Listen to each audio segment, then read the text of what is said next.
then later it blows up in your face. I had something that happened like that about 2.5 years ago. It was massive. We were able to survive it. We got some new people on board. That person had to be let go, but it was because I wanted to keep the peace. Don't necessarily love jumping into conflict and telling somebody I feel something is off. My intuition was pretty strongly saying that it was, and I avoided that too long, and then I paid for it big time. Huge lesson in trusting people is also to trust yourself. You have that intuition or that feeling in the gut. It's usually 90% right. But now I have to tell you later. Would we turn off the mic here? We want to turn this into a little coaching session, Kevin. There's that comes in any shapes and sizes. People you're hiring, when you want to like at least fire somebody, that's a big one I hear people talk about. Maybe I should. It probably are thinking about it. So maybe they're not doing great work for you. But another one is hiring. When you're hiring people and you get a bad vibe, just you trust your gut. I've seen mistakes, at least for us too. It's our intuition told us no, but then you're just pressured to just hire somebody because you get so busy with the business. Whatever, I'll fix it later. And then eventually that fix it later, whoa, that was a big mistake. But it's one of those things where you have to experience it, or else I would read about this all the time in books. And I was like, now I know why they wrote that. But I think that the onboarding and the selection of people that you just mentioned is really key, because a lot of organizations, even small companies, big or small, doesn't matter, will look at a CV, look at a resume and go, God, this is exactly what I need. And you hire on that, but you don't hire on culture. And you've got to create time. And I think that initial reaction and the initial relationship building that takes place between you and that potential employee is so important. Set the tone.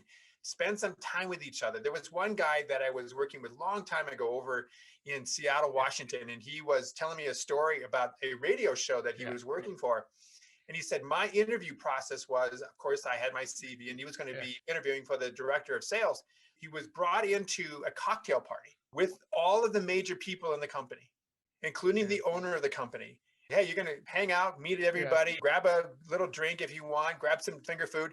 So he goes around and he meets all these people, and he goes, okay, you've been here an hour. Now it's time for you to leave. And so he left. And then everybody kind of pulled together over a glass of wine or whatever. And they talked about him as he was gone.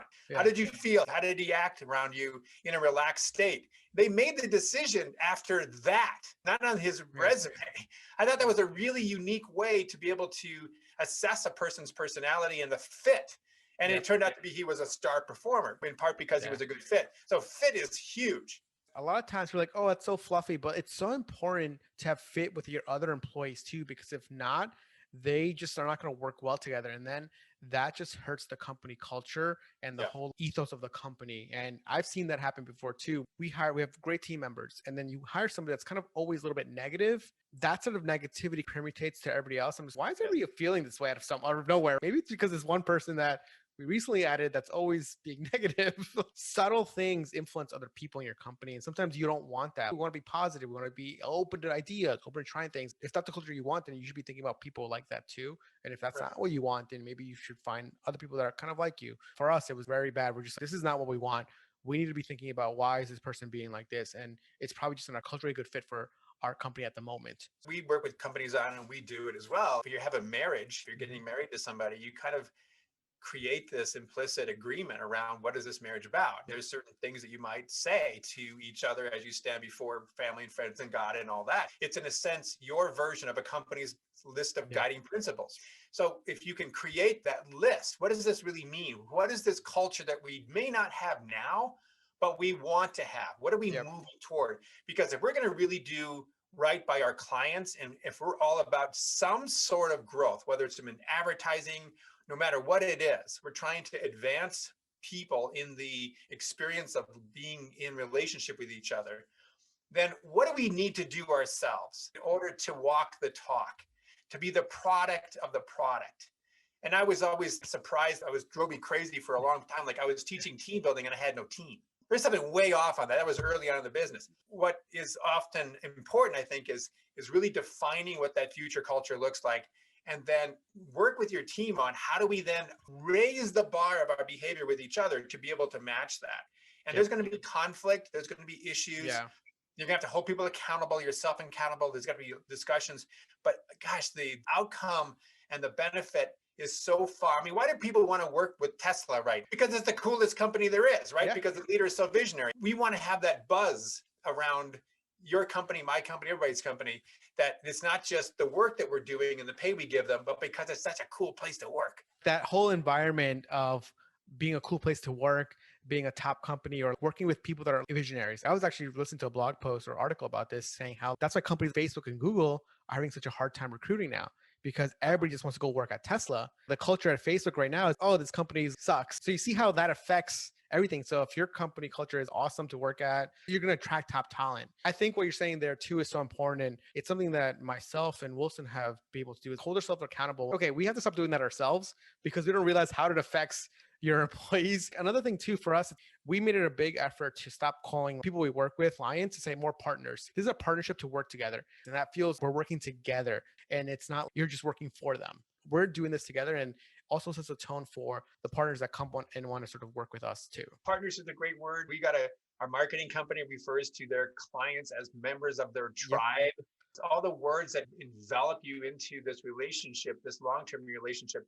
Some of the people that we've been with is a partnership client relationship, have become friends, hang out together. We do things together because the relationship has gotten so deep over several years. It's kind of a little bit like change management. You got to change how you operate and go from there. Final few questions. Obviously, you're focusing on building your team. How are you guys, just in general, thinking about recruiting, finding people? I know we've talked a little bit about some stuff, but how are you actively finding people to maybe join your team or other coaches?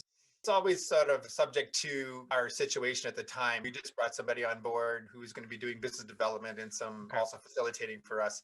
It's always based on what the needs of the company are at the time. We are not so big that we would start hiring firms to be able to go out and find people for us. It's going to be through our own network. And I think we kind of like that way because we have a relationship. So partnership with a client is going to be similar to a partnership with an employee. So our methods for finding these people are going to be very similar. You need to be Gladwell in Blink was talking about being the hub of so many other different networks. It's hard doing that when you're in these little boxes. We're not being able to go out and see each other, but develop your network, continue to be of service to people, even if you don't get anything in return.